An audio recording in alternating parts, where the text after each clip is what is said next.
So the thumb in the navel, fingers cupped underneath, just pushing them in a little bit. So like you're extending your digits towards the sacrum.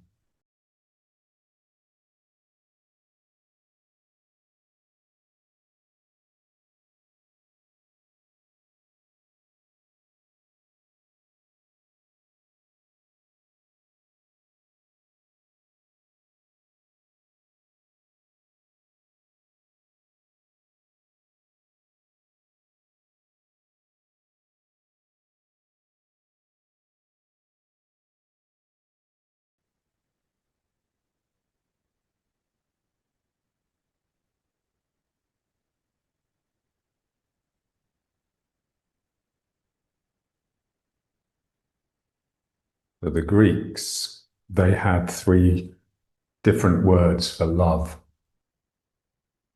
So eros, erotic love.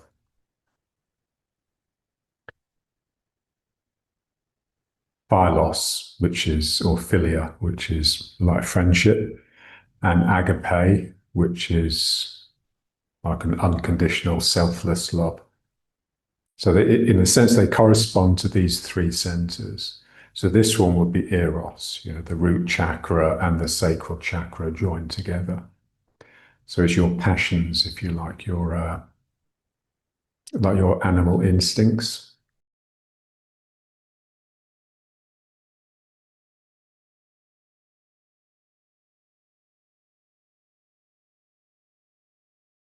And then the head would be the unconditional, selfless love. So when Jesus says love of God or God is love, it's always agape that he uses.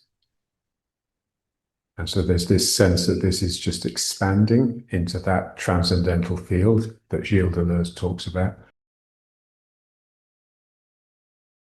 The pure stream of asubjective, impersonal, pre-reflexive consciousness. A qualitative duration of consciousness without a self.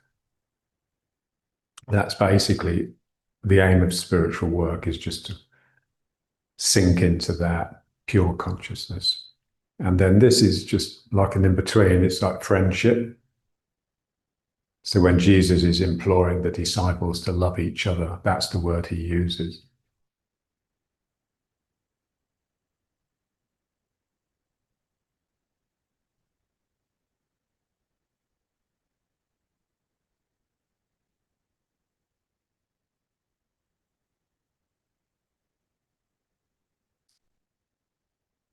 So when the words in the mind stop, then this can expand, and it just expands indefinitely.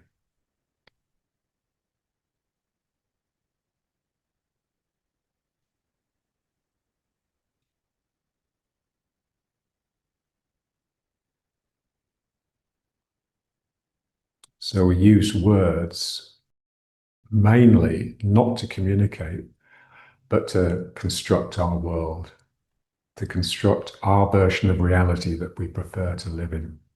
This is why this is going on all the time, because it's constantly having to be reinforced. So when you can just relax the mind and let it quieten down a little bit, then it just expands into real reality rather than artificial.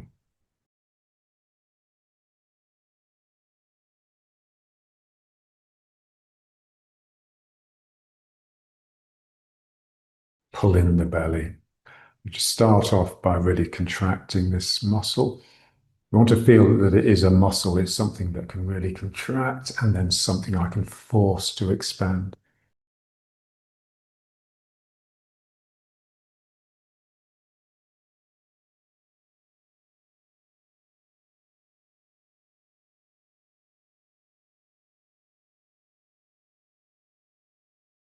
Feel it as like a ring muscle.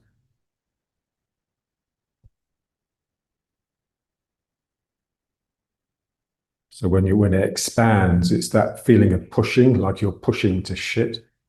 And when it contracts, it's like when you really need a pee and you have to hold on, otherwise you'll wet yourself.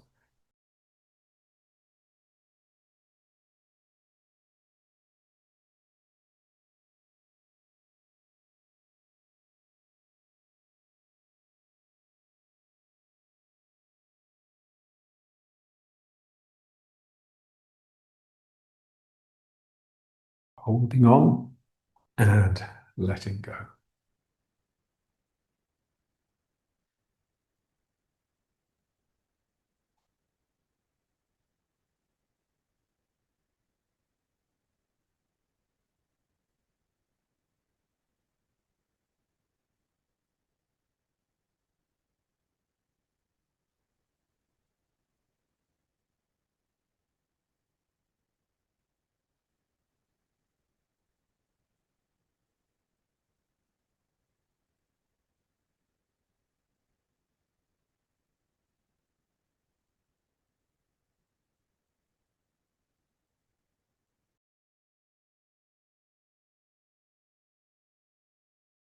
And the base of our torso, we have the anus, we have the perineum, and we have the urethra, or the vagina and the testicles. So we'd like to be able to tense each one individually. So we need that sort of control and that sort of awareness of those nether regions.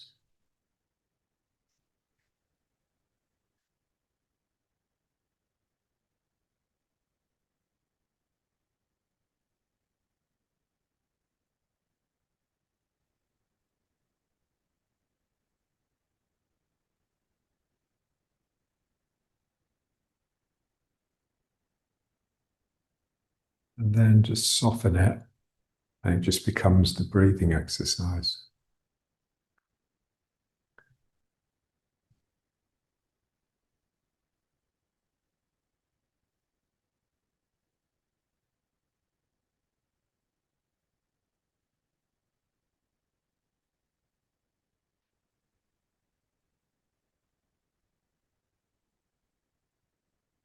Breathing in,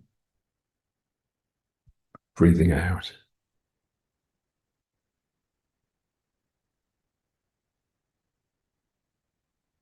Relaxing, slowing down. The voice in the head is talking. We normally speak at a rate of about 120 words a minute. When we breathe in resting state, then we generally breathing like 12 breaths a minute. So it's 10 times slower than the voice in the head. We're just trying to switch our attention from what we're thinking to what we're breathing.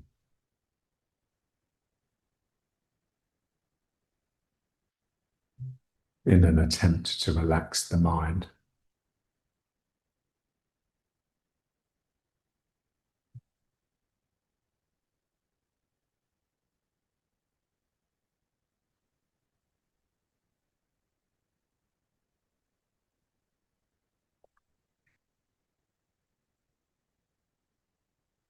And just start turning a little bit with it.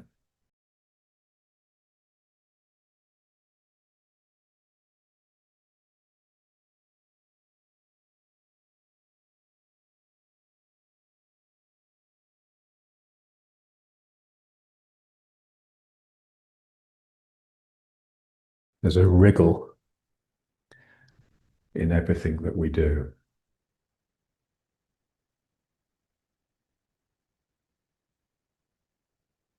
It's like a really lively dimension of activity. It can be very slight and subtle, but we just want to make sure it's there. Otherwise, all our actions tend to be a little bit regimented.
And then let it become the figure of eight, the same sort of wriggle.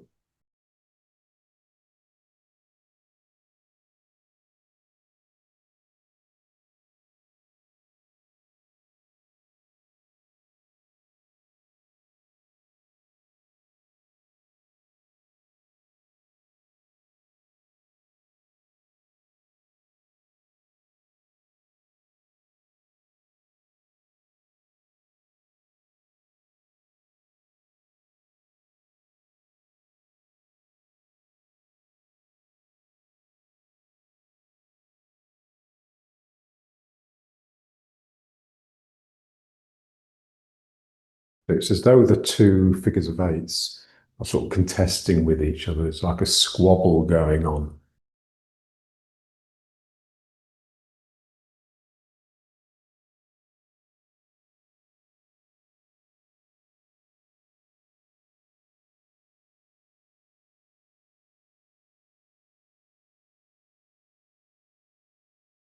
They're never completely in phase or out of phase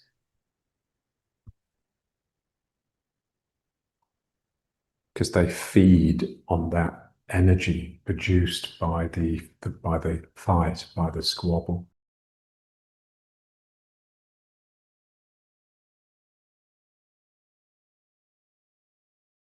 Like two brothers who are always fighting. They love each other, but they love fighting as well.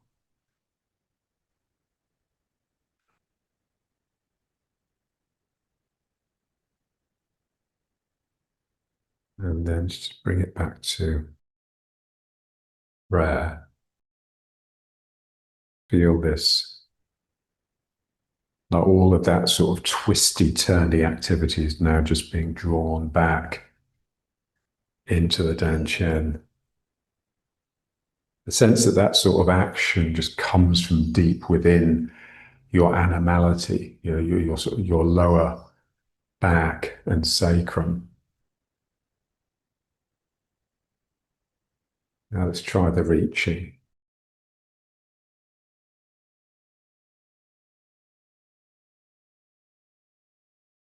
Here, trying to release the mind, relax the mind so that the arm can almost come away from the back.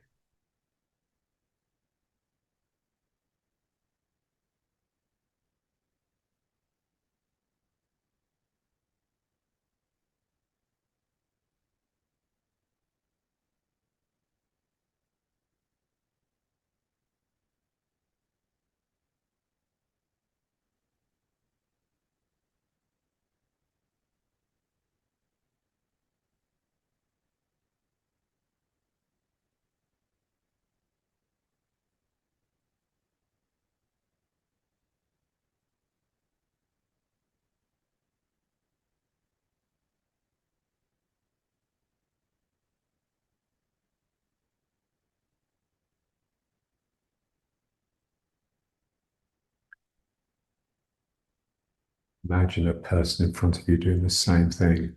They're just a little bit too far away for you to reach their hand. It's better if you can just visualize the place that your hand is moving towards. So a sense that there's a real aspect of your mind that's always outside you.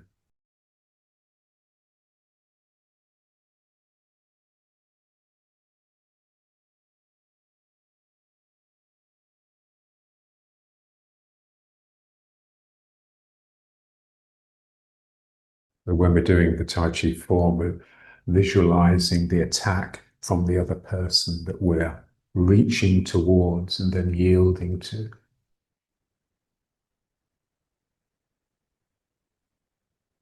I reach towards and then I just accept. You can just think very simply in terms of pulling, like you're reaching out to grab someone's wrist and then you pull them towards you. And the more you can soften that pull, the less forceful and the more energetic it will be.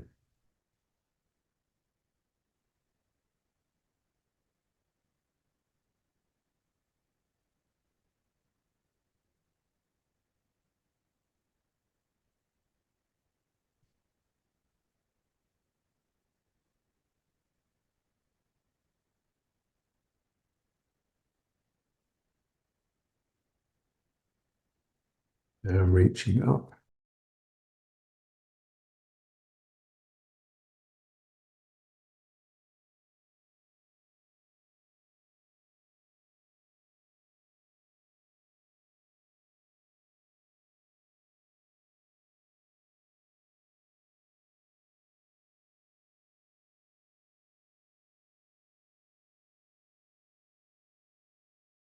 So the hand is moving out from a desire to reach something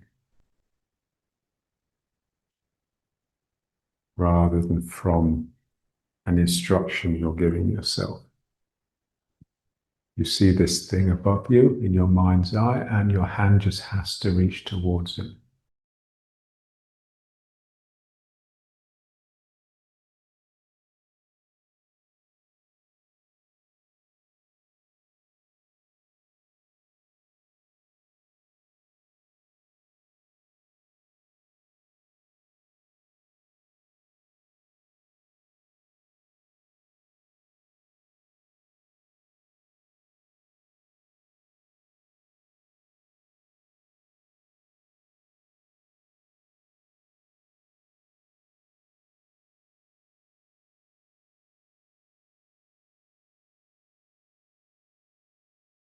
When you're reaching out for things, that's when it's important to have part of your mind in the dantian so that you don't lose your balance.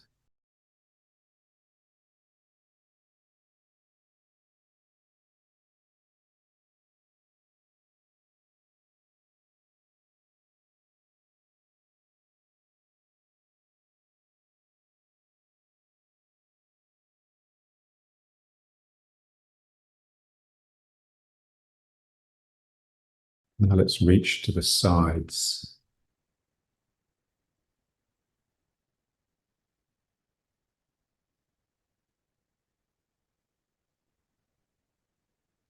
Feeling the twist in the spine and trying to get that down to the bottom couple of vertebrae and the sacrum.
And now just stay at the side, put the hand down on the knee, the other hand behind. Breathe yourself around.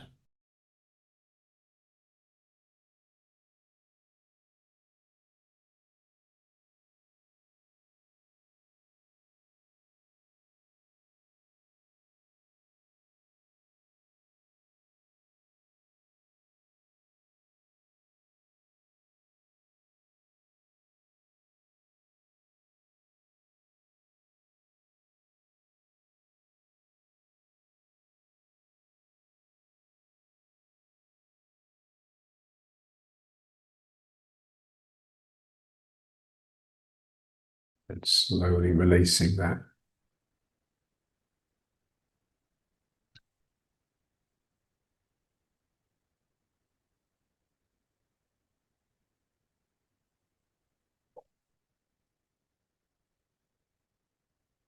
That we need control over the muscles, so we can slowly tighten them and we can slowly release them, so that our movements just are smooth, they're not jerky.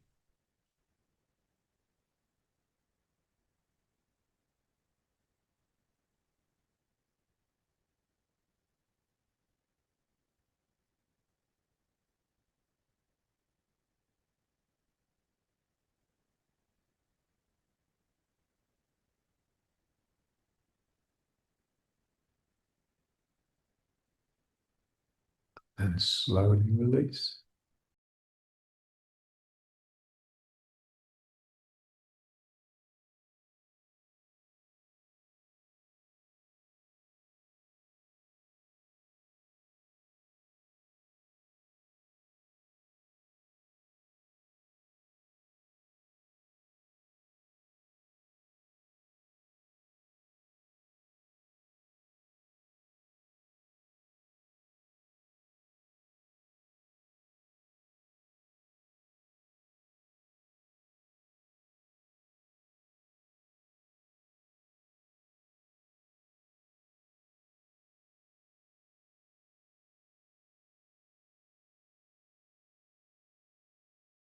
There, the other side.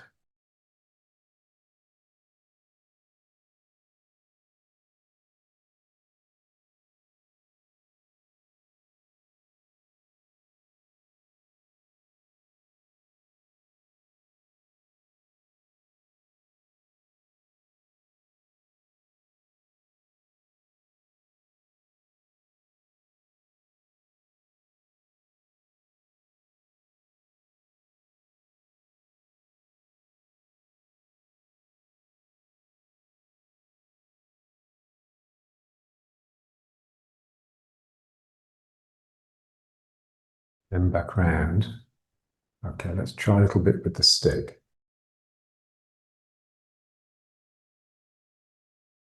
Behind the back.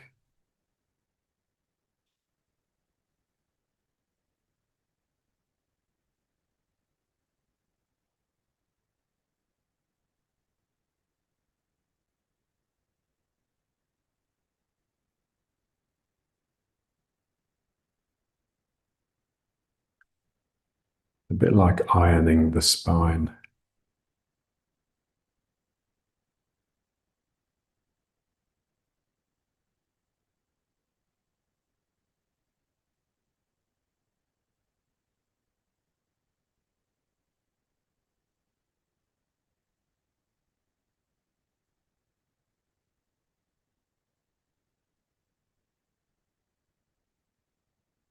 We're working on that vertical line through the body, from the crown of the head down to the perineum and beyond, up to the ceiling, down through the floor. They should extend indefinitely. In a sense, it's the only part of us that's infinite.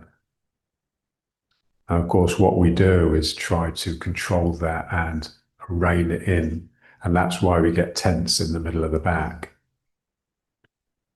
Because we're pulling our head down and we're pulling our tail up all the time to try and hold ourselves together. So that heaven and earth connection, we should really just be releasing down into the ground and releasing up to the heavens. Otherwise, neither of them can really work on us properly.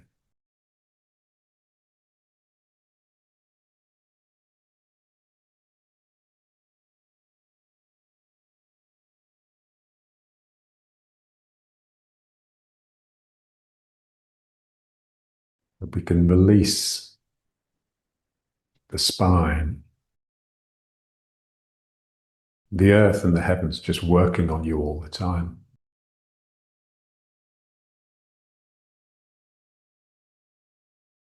And of course, we resist and fight that like hell. That is hell, really, disconnection.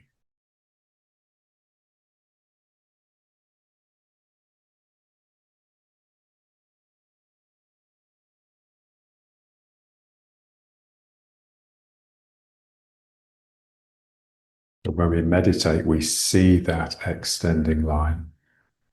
We see the line from the top of the head going up. We see the line going down into the ground.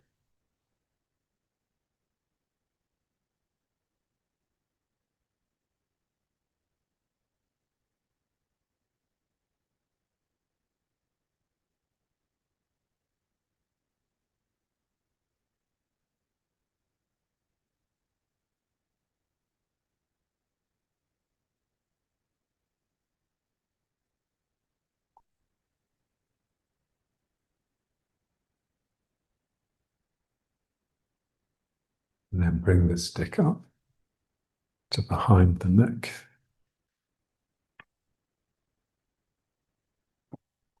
You want this feeling it could actually slip down into the crook of your elbows.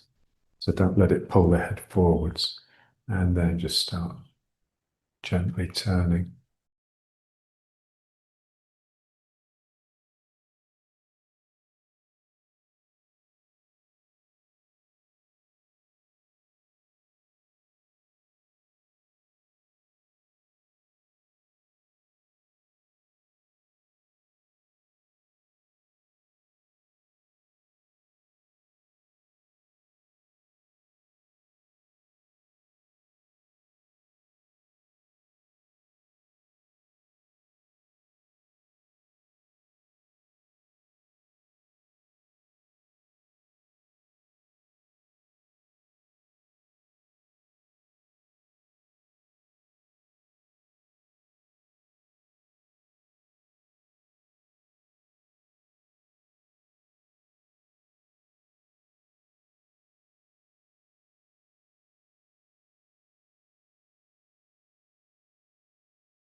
And then holding the stick at the ends,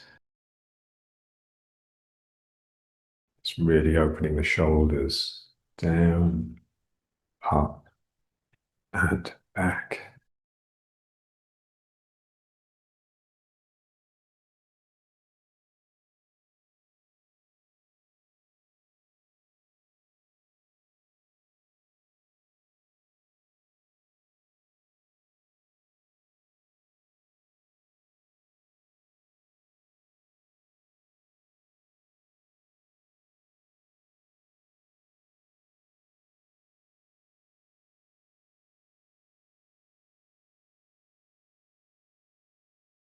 You keep the hands pulling away from each other, it helps.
And then pulling and pushing the stick,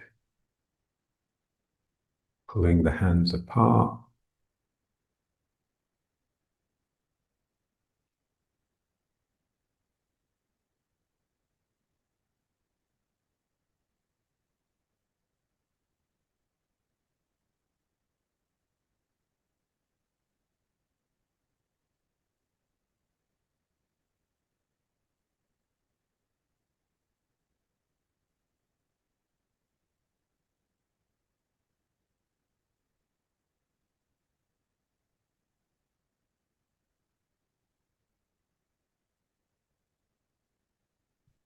Pushing together.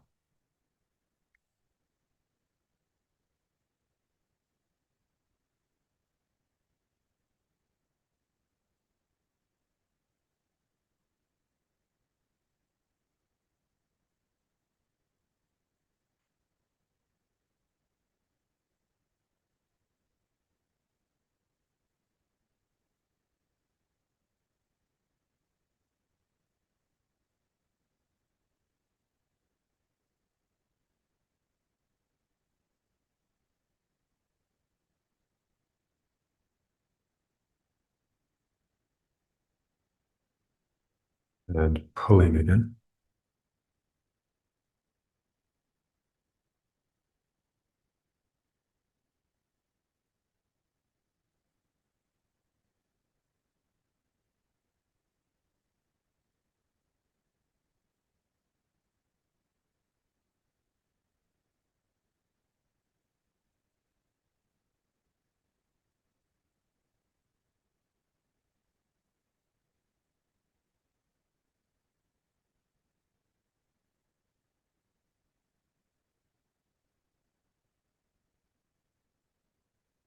And then pushing again.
Stick down.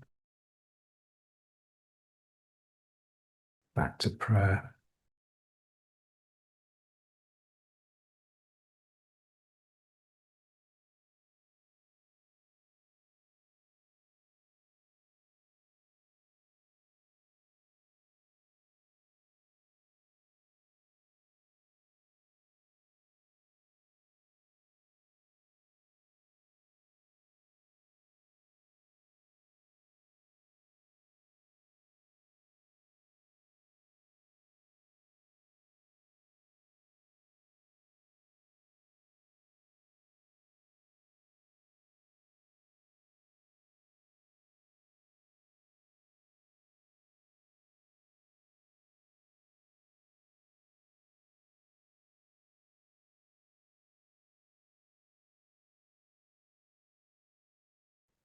I remember years ago in the 80s when I was still with Gillian,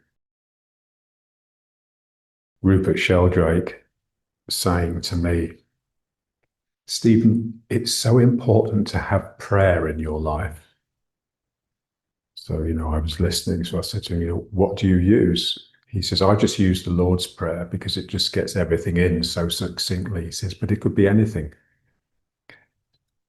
So it's like, I've just got a few poems that I've learned by heart that I just recite to myself or even aloud.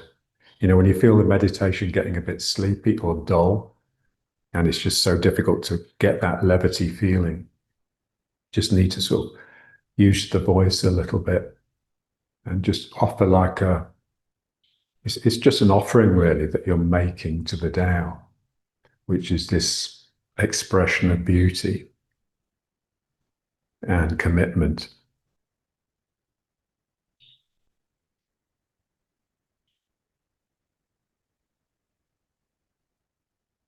But, in the Castaneda books where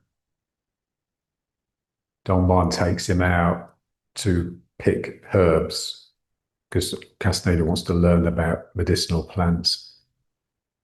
And he tells him before you can pick it, you have to speak to it in a loud voice and tell it how sorry you are for hurting it. And he just can't do it because he just feels so ridiculous, So that's what we need to break, that sort of self-consciousness that stops us from addressing the universe.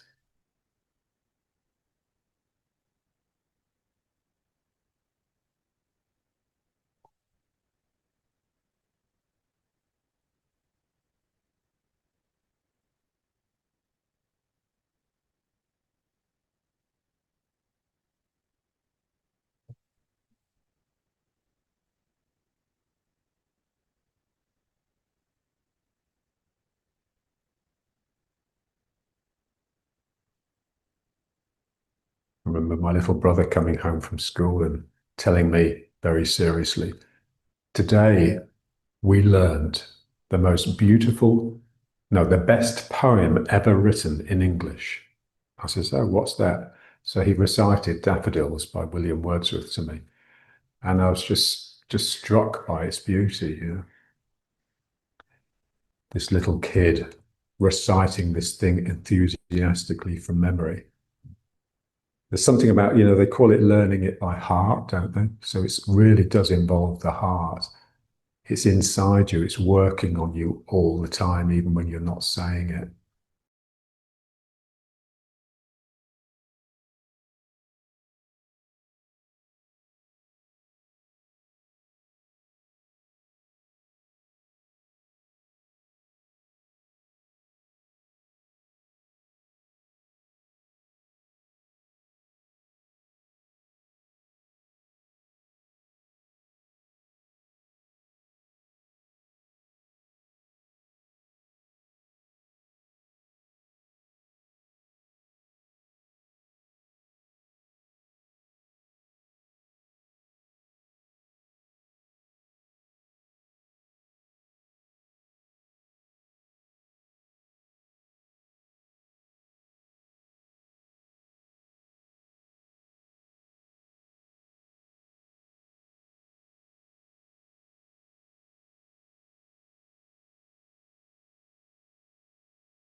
Spreading the legs.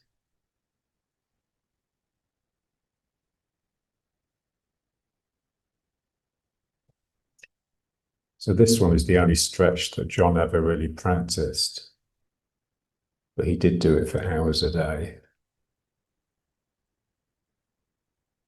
Gently.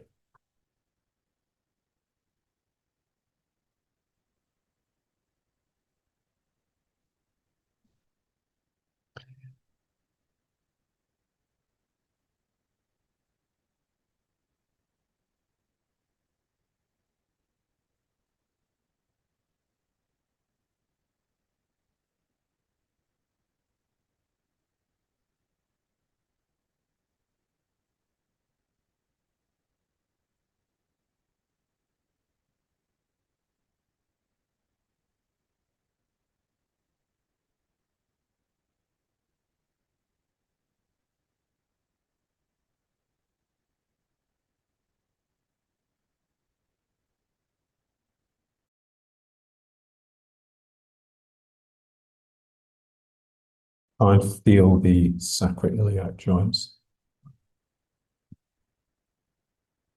So the sacrum is a big bone, and it's actually five bones. When the baby's born, all those five bones are quite separate. And the hips, the pelvis just joins onto the sacrum at the top one of those bones. So why it fuses, I don't know. But we want a sense that it's unfusing. So the curve, that rigid curve of the sacrum, can actually get a sense that it's starting to soften so that the tail can really point backwards.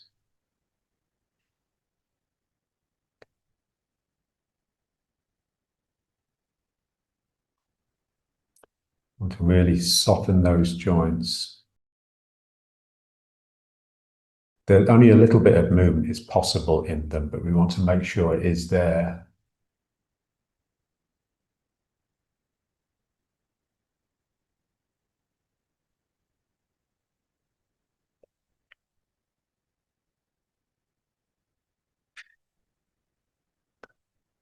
So they say the big breakthrough in this work comes when you've relaxed the mind sufficiently for it to start working for you rather than against you.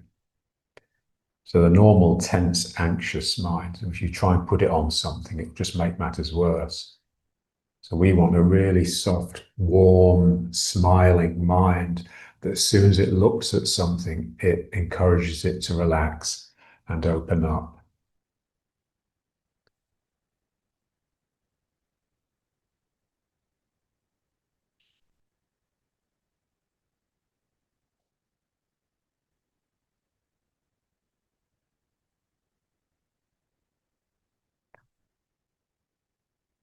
Smile into the joint, breathe into the joint, direct energy into the joint.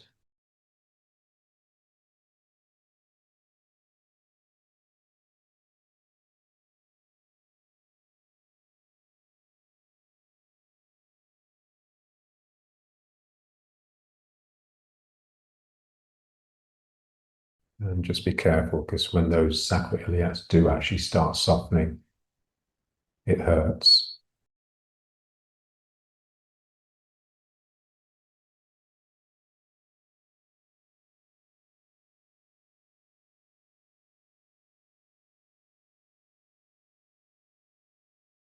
It's as though some of the nerves for the legs get a bit trapped if the sacroiliacs aren't open. So when the sacroiliacs become open, you just feel the legs so much more, rather than them being these two inert pillars underneath you. They're really alive and full of feeling.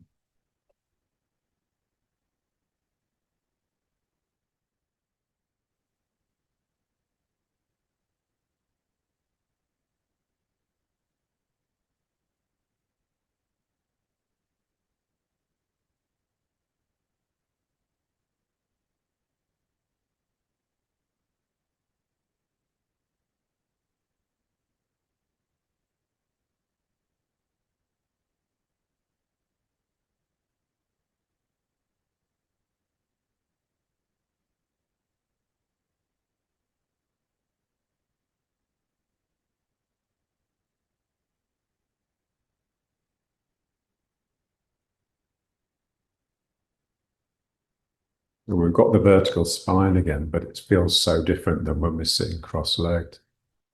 So there's so many different versions of vertical.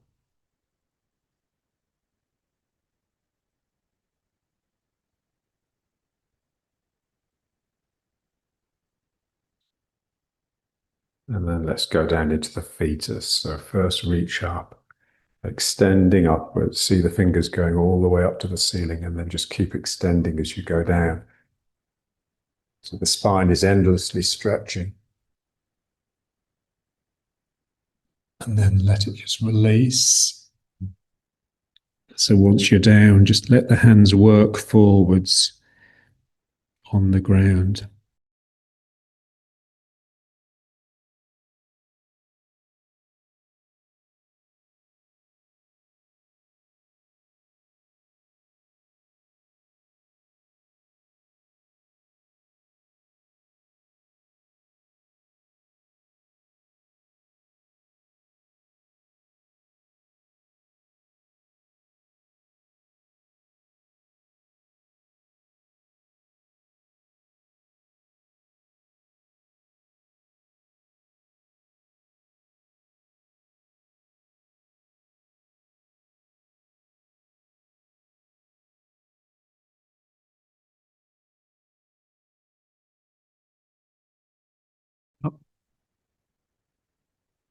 separating the feet, sitting down between them.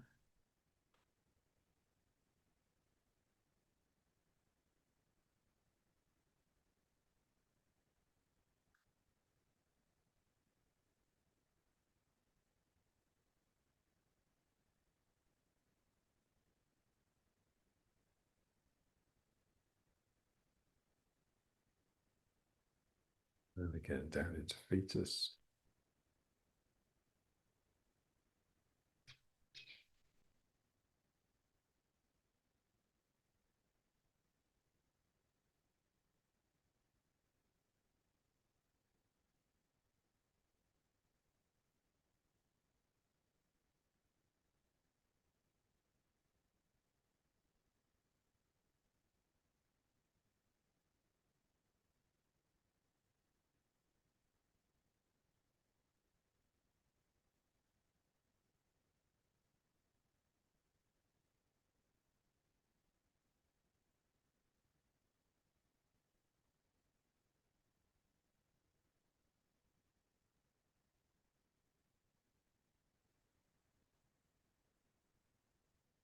Up. Now let's lie back.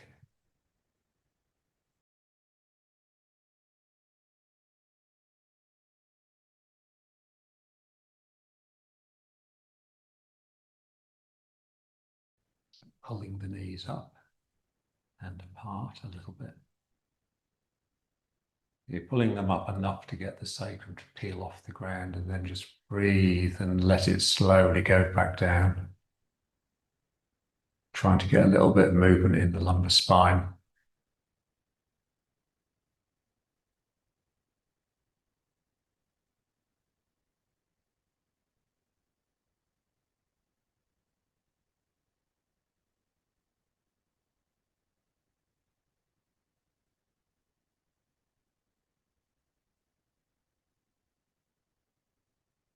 And then cycling.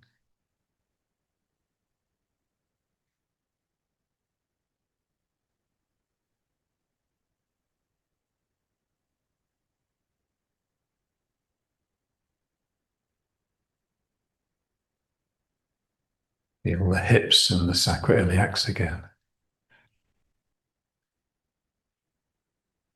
Let the hips and the sacrum rock a little, and then you'll get into the sacroiliacs better.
Into the squat.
when we touch something, especially part of our own body with our awareness, it's a sense that it gives that thing permission to separate from its neighbors a little bit and become alive in itself. I want to be able to just put my mind somewhere and let it come alive. That's the sense of the joints, sacroiliacs, the hips, the ankles,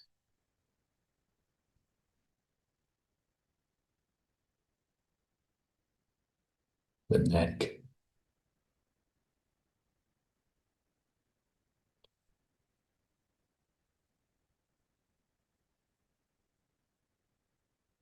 So the atlas bone on top of the spine where it joins the skull. And all these places that we just not really aware of, just want to be able to shine the light of awareness and really see it. And that seeing is almost like giving the thing permission to come into its own.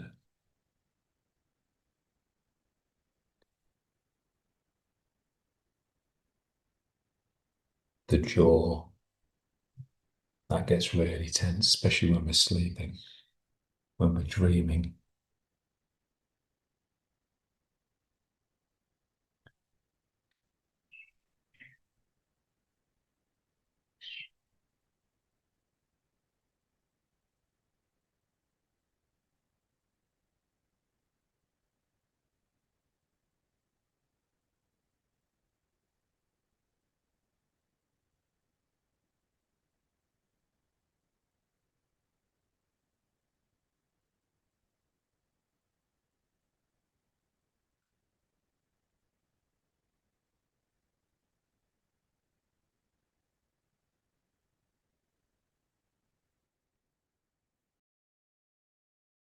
Start with the bouncing to get that spring in the legs.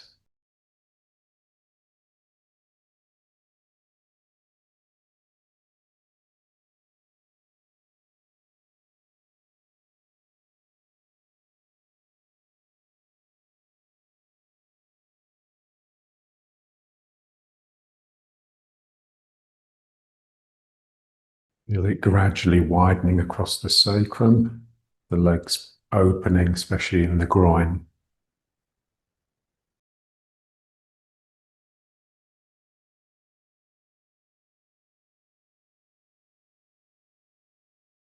So these folds here, they really have to relax and open up.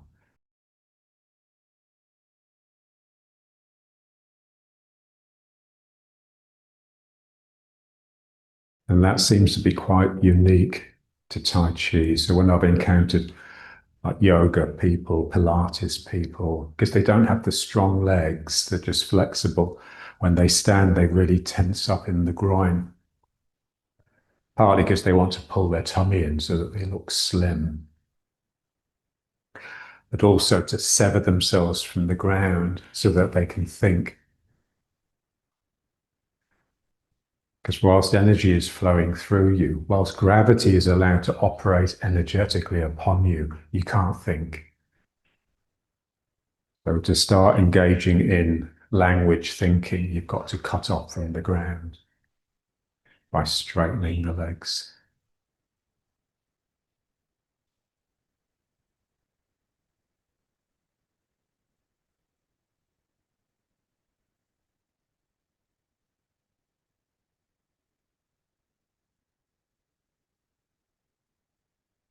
And let them alternate.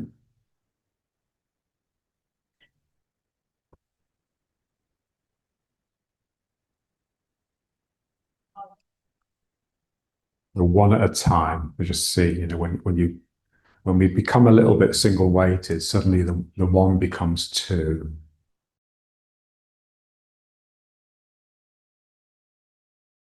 What John called the principle of proliferation. So when you look at one thing long enough, it becomes two. And then each of those becomes two. So the universe is endlessly falling to pieces.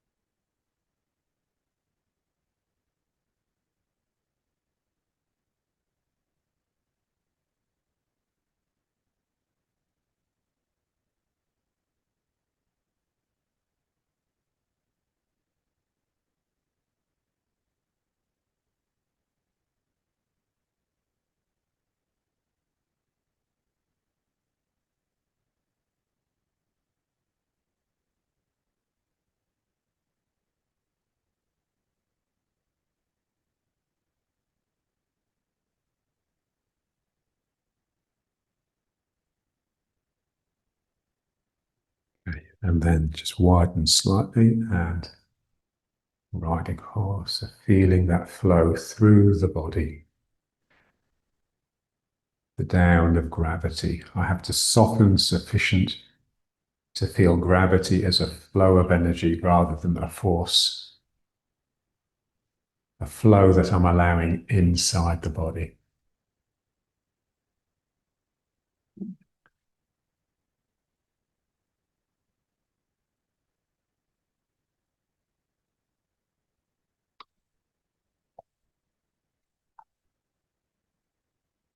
And then, these joints, sacroiliacs, hips, knees, and ankles, all of them, just the feeling that something in me is just, let go.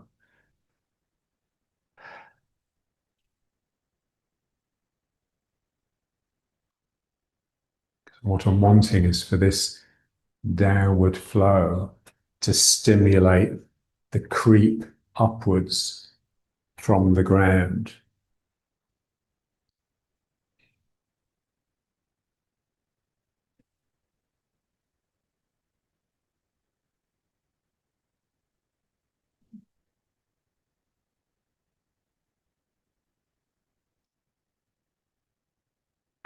So the strength comes up from the ground, the relaxation flows down from above.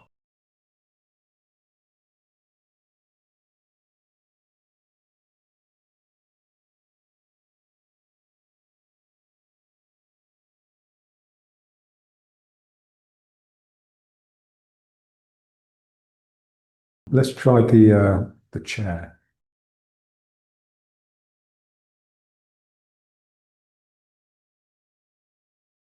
We use the chair really to catch the lightness that's necessary to respond to energy, because energy is such a weak phenomenon, which most people don't feel. We need to sensitize and lighten the body so that it can have an effect. And that's just the levity. That's the spirit just lightening up. Okay, now pulling the chair up and letting yourself flow down.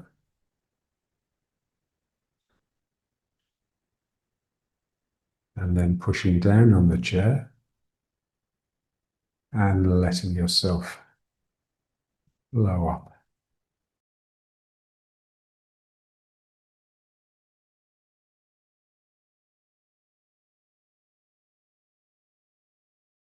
It's like just a hint, almost before you actually started pulling or pushing, you can feel the impulse.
It's the same sort of lightness that you would need to talk to plants or pray to God, something that most people would find ridiculous.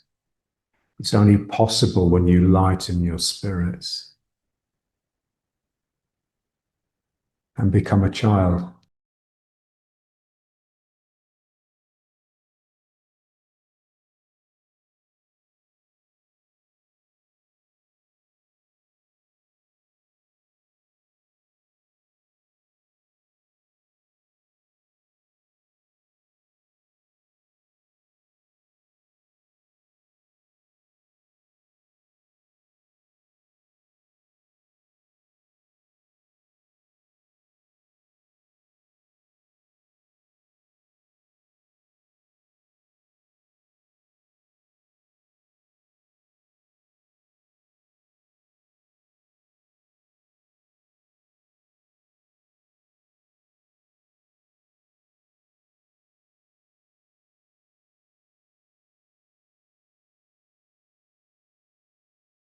It's like that, the image of the inner child is one of the Jungian archetypes.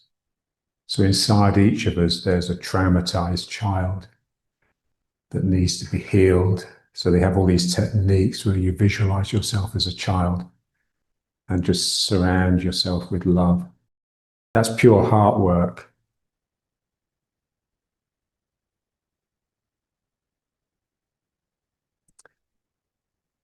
So by calling upon those childish aspects of yourself, those childlike aspects, you're healing that inner child and just allowing it to come out, come into its own and just blossom.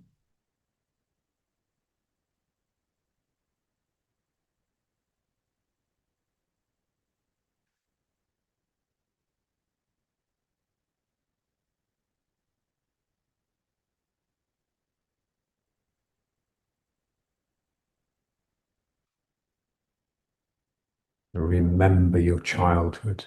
Remember the good times.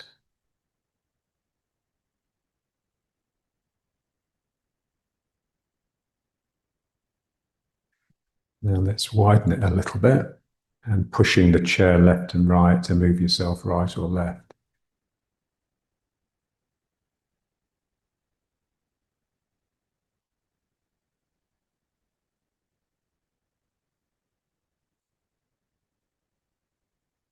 I want to catch the quality of the movement. It's almost like my levity lifts me like a centimeter off the ground, and then I glide.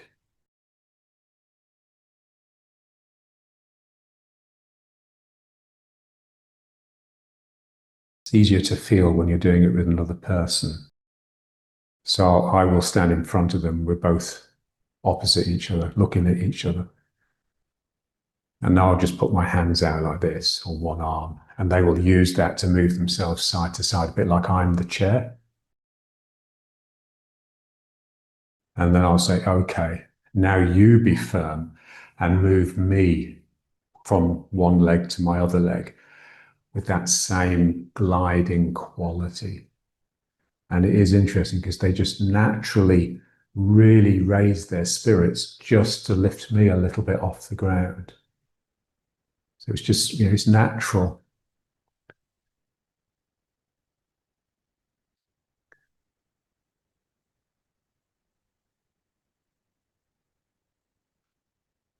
And you can always see the spirit shining in their eyes. That's how you know it's waking up.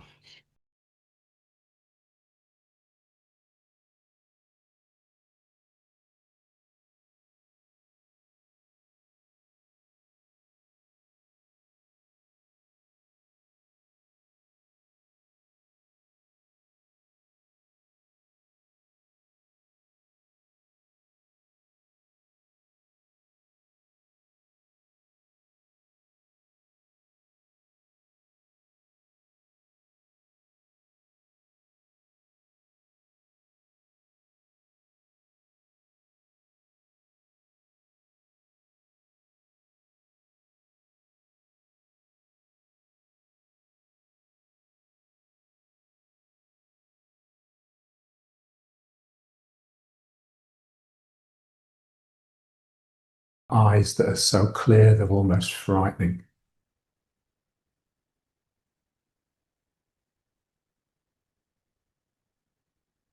It's the quality that we're like. There's such clarity, you can't afford to have thoughts or opinions because they'll just reduce the situation so much.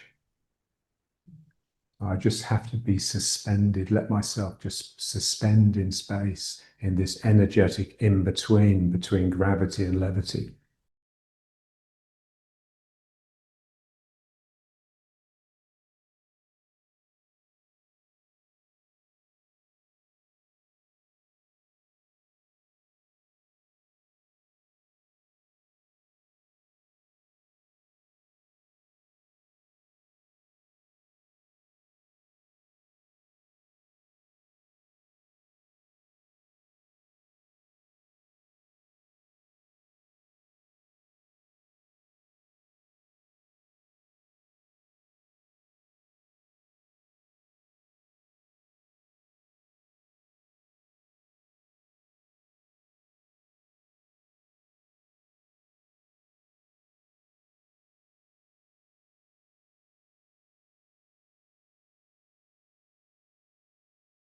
Before we put the chair away, let's just sit on it.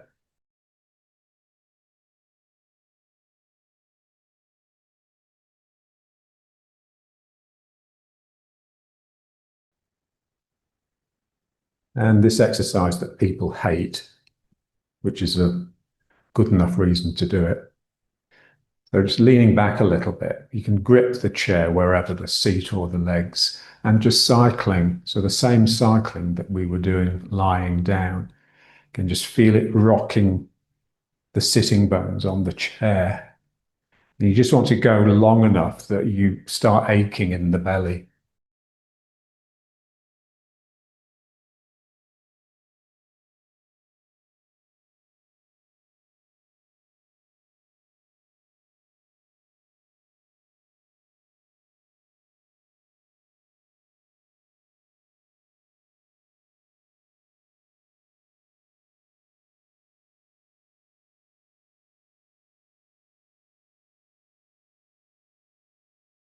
Feel it really gets the upper thigh.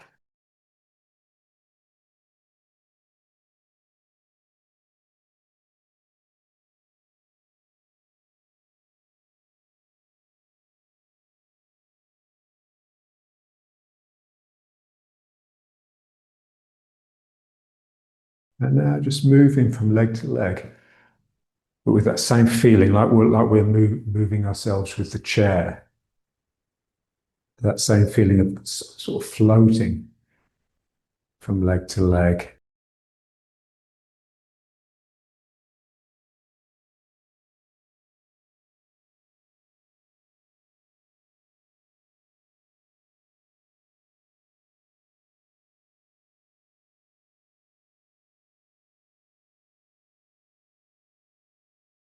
So if you catch the levity strong enough, then you'll levitate or feel that you are.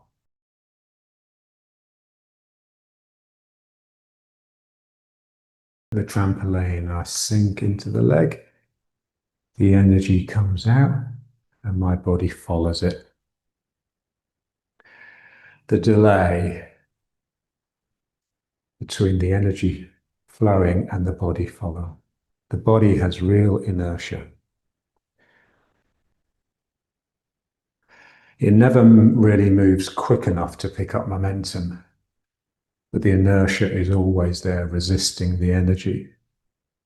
I need enough levity to lighten the body so that it can respond to the energy.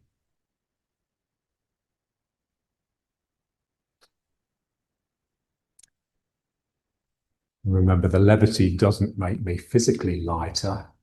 It just lightens my spirits and makes me more amenable, more enthusiastic, more suggestive.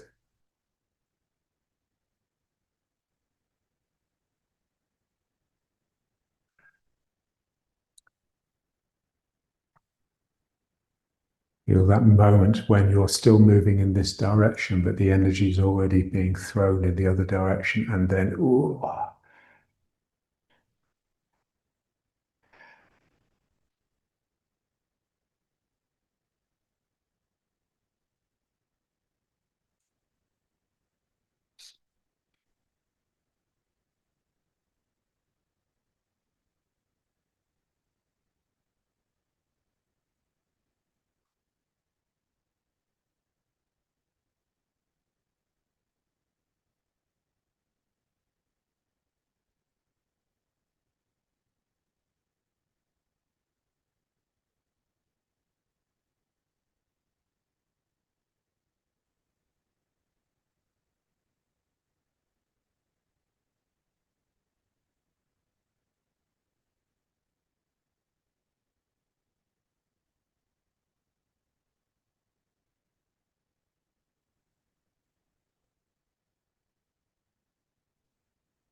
And then let's just bring it to riding horse again.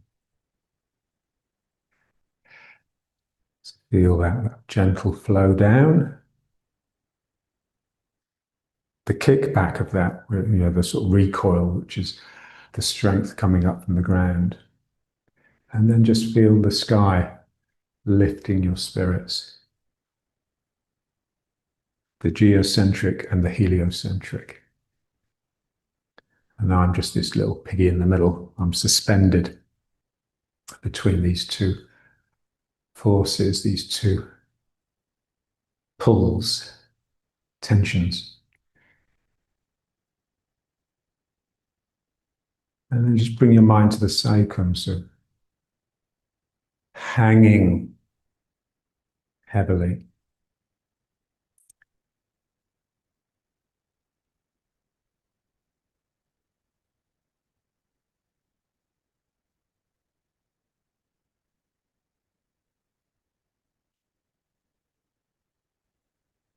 The part of your mind that is with the gravity and the levity, or it's like two parts. So you've got one part with gravity, one part with levity, and then when you put your mind on something and start visualizing it in a certain way, it's another mind. So we're just full of all of these minds. And we want them to be able to work together, because what tends to happen, when we concentrate on one thing, we forget the other thing. We don't want that to happen. So I'm painting a picture. I'm filling in all the colors.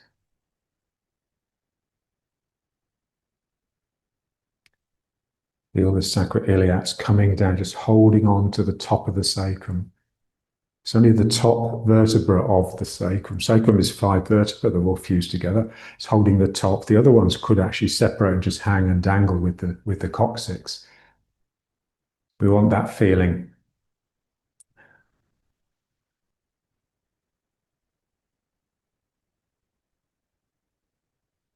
Now let's just try turning, but with that same feeling of floating. So we've done a lot of work with the legs, investigating how the legs produce a turn, but now just let yourself float, almost like the legs are not working.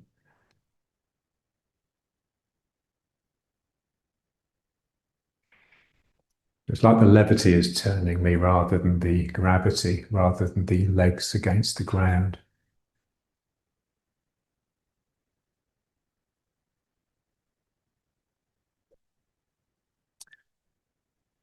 And remember, the levity is really just your enthusiasm.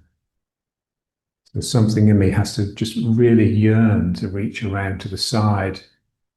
And that's the play here. It's the play between the desire to turn to face this wall and the desire to turn to face this wall.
and then just back again. And the wash down the body, the creep up, like a growth, like imagine an ivy coiling up you. And then this vessel of mercury.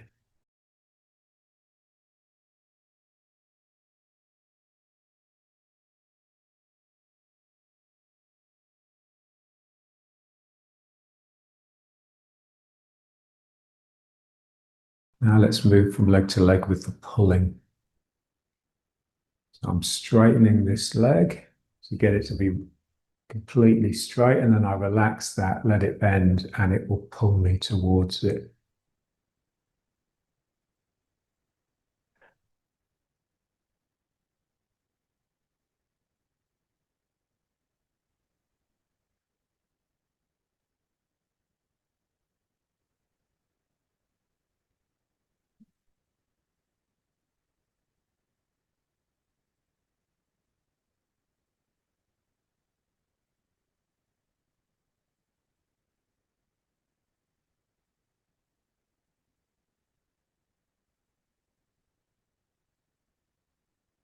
Try and keep these pockets in the groin constantly open. So as you get into it and you're able just to get more and more weight into the foot, then you can just let the heel come off the ground to stimulate the pull. Is a spark.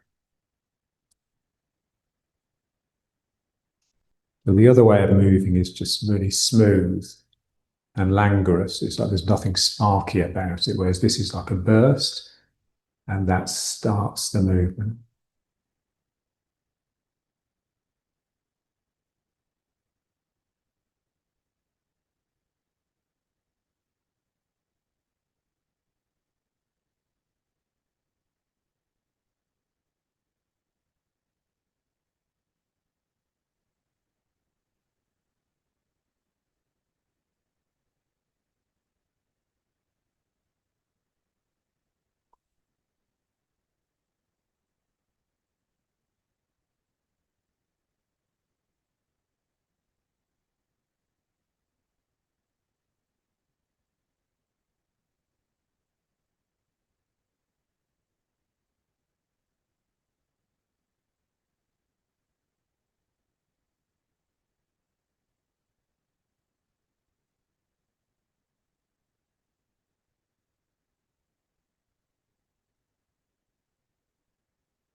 And let's try the same thing with 1 foot forwards.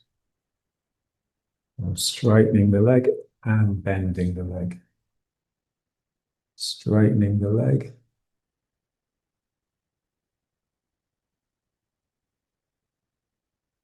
So reaching for the apple and then plucking the apple.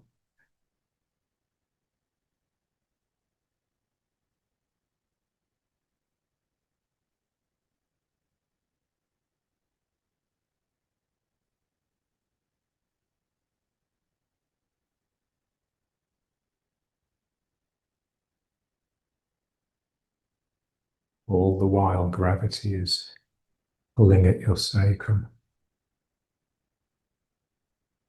And the main action of that, as gravity pulls the sacrum, it allows the upper part to open up to the sky.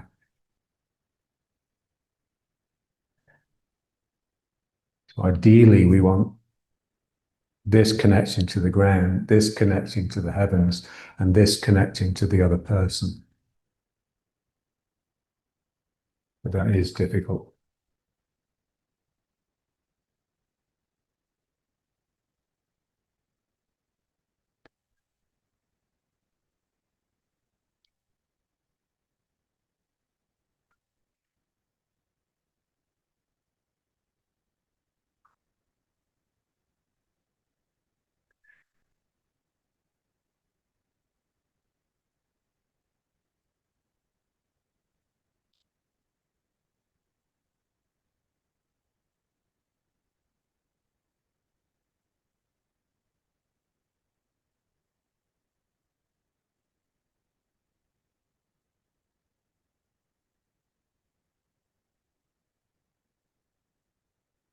try the other foot forwards.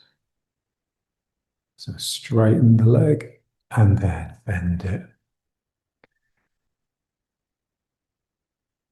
There's like a trigger, like someone pulls the trigger and there's a jolt when you're going from straight to bent.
The riding horse.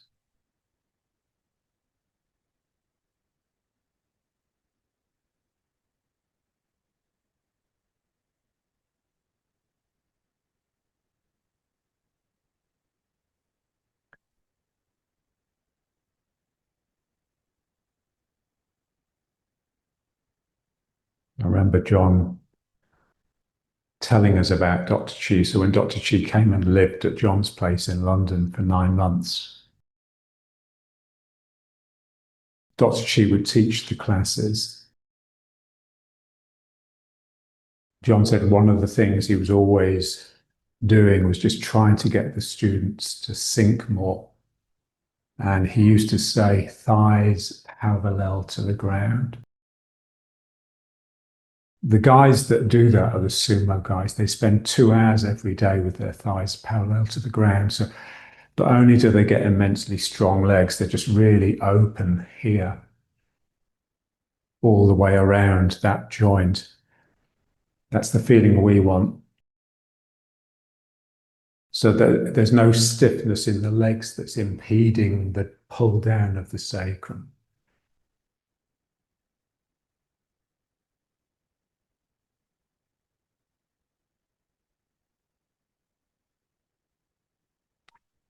And just to feel, what sort of mind does it give you?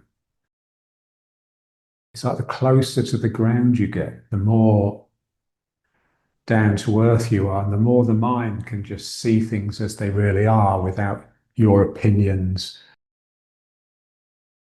without anyone's opinions attaching to it.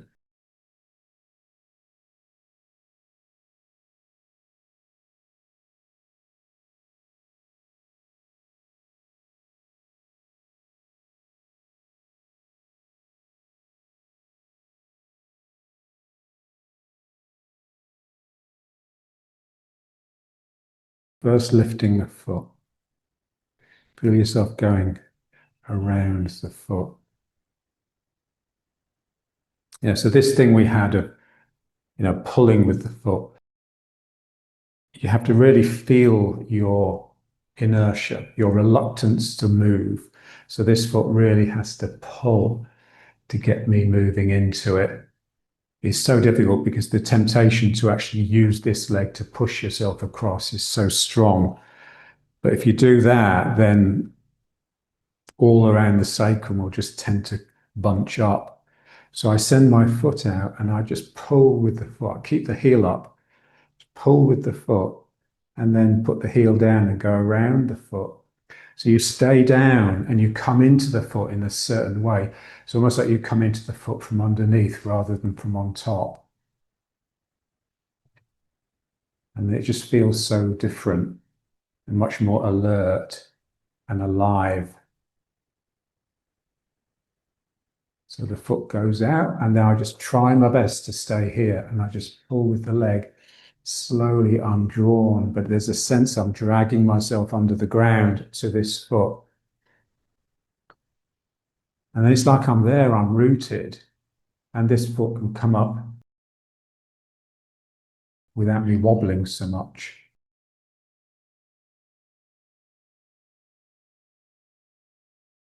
Pulling with the leg. Ooh.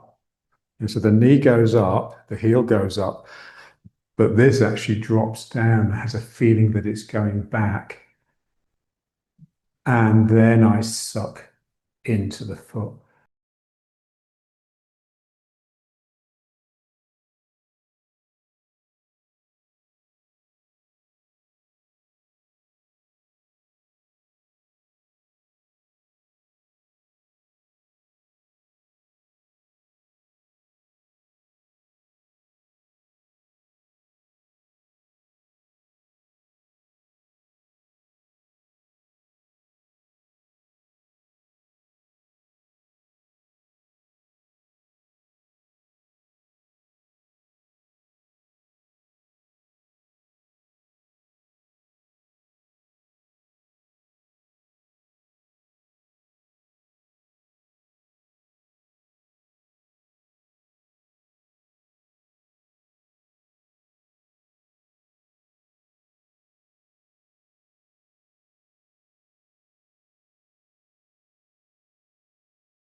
Feel the sacroiliacs.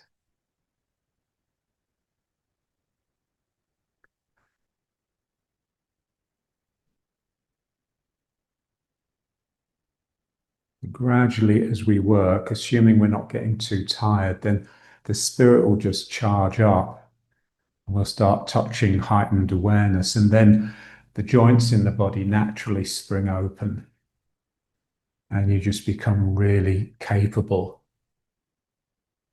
of speed and pure response.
gravity. Those two aspects of gravity, the flow down through the body, which has this sort of like a figure of 80 feeling, this sort of loop, this endless loop, and then the pull on the sacrum, which will pull the sacrum down, but also a little bit forwards, and then suddenly, ooh, you just feel this opening up. Suddenly you realize, shit, there's a sky above me. Much easier that when you're outside.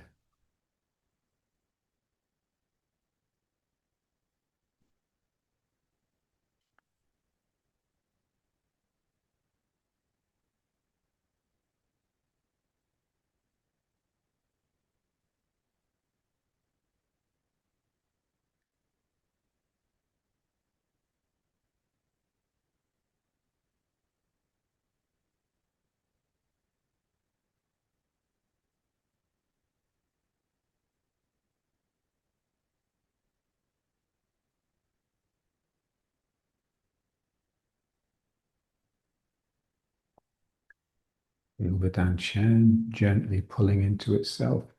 Feel all the joints around it separating.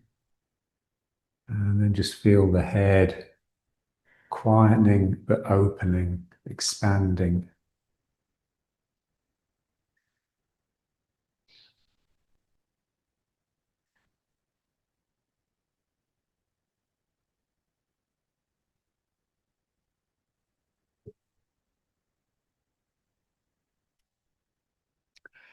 So the words in the head are like a prison.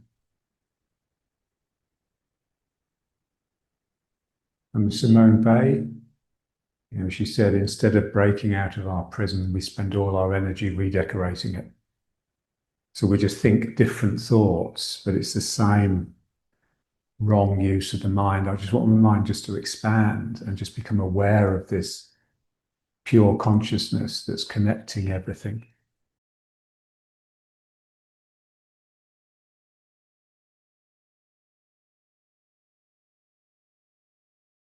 It's like there's a medium, there's a really, really subatomic, fine medium that's everywhere, that defines space, really. I mean, if space didn't have something in it, it would just collapse and there wouldn't be it. So even when space is empty, deepest deep space, apparently there's still about 10,000 molecules per meter cubed. But just imagine it's like the ether, this idea that there's a really, really fine medium within which there's infinite speed, basically. Things can just move. Things can be everywhere at once. So that's a bit like consciousness.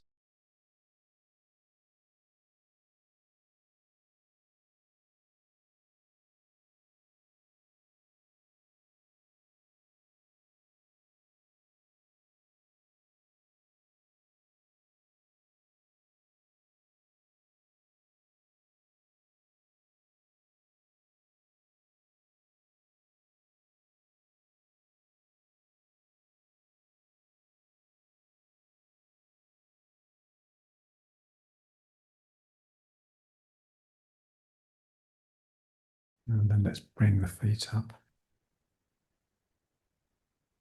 Again, I just want my legs to be bent a little bit.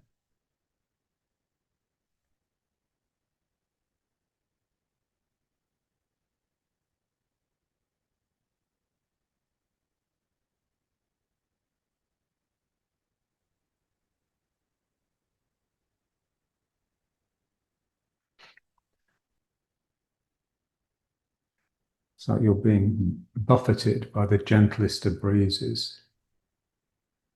And it's just, ooh, imagine all the little hairs on your body standing up, and each one is sensitive. You're sort of bristling with feeling.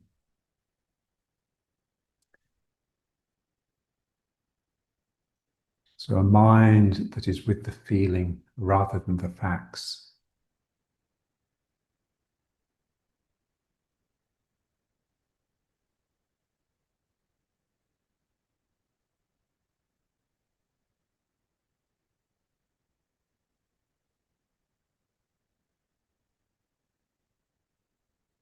So the legs always giving. I'm always with this streaming down through my body. The eyes softening, so they sort of blur slightly. Then you get the feeling that your eyes reaching around things rather than looking at them directly. Tip of the tongue on the roof of the mouth.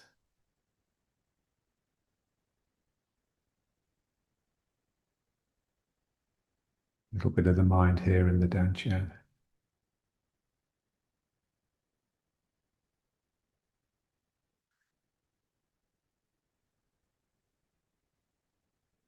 And then just connecting to the breathing.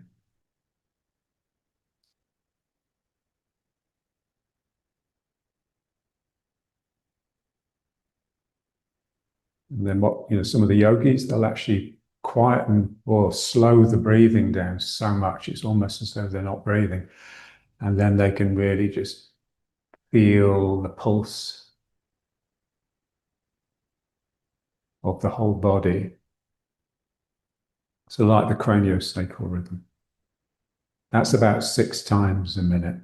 The breathing is like 12 times a minute. The heart is 60 times a minute, and the words in the head are 120 times a minute. We're just trying to really get slower and slower. So Tai Chi is the ideal, really, because you've got that slow, meditative, relaxed aspect, but it's also got the martial aspect, which of course requires you to be immensely quick and responsive.